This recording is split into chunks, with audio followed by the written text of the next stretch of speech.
Actually, karamihan sa atin ay ganito nga ang pinaniniwalaan. Pagdating sa mga namamana, marami ang nagsasabing sa inahin galing in general ang kahusayan ng anak na lalaki. Nagtataka nga ako ganito ang paniniwala, and yet, sa breeding, broodcock lang halos ang tinitingnan. Meron pa ngang nagsasabi, walang kinalaman ang inahin sa kabuuan ng anak na lalaki. Ano yun? Daanan lang ang inahin?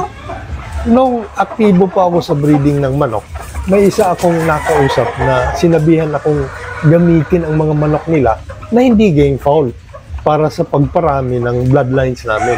Kasi raw, kung ano ang itsura ng tandang, ganun din ang anak. Wala raw makukuha sa inahin.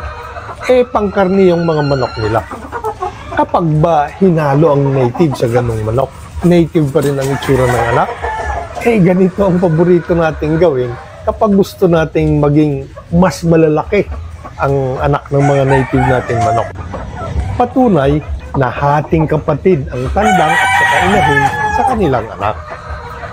Bakit nga ba ang paniniwala natin ay sa inahin nakukuha ng anak na lalaki ang kanyang laro?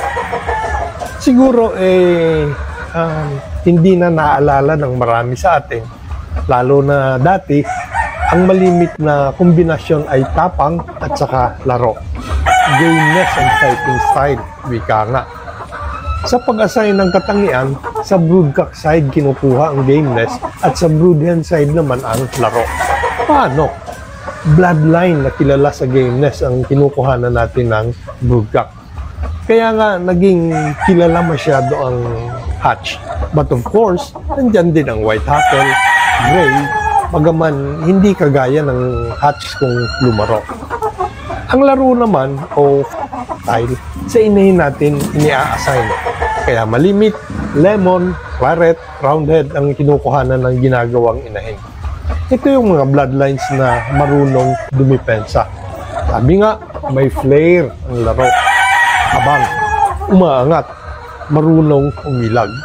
Ito naman ang klase ng laro na kursunada halos ng lahat, lalo na nung mga ngayon, dahil ba rito, automatic na kuha ng anak ang tapang ng tandang at ang laro na nasa dugo ng inahin? Oo at hindi. Oo, dahil namamana ang mga katangiang ito at tiyak may namamana sa tandang at inahin. Paano naman ang hindi?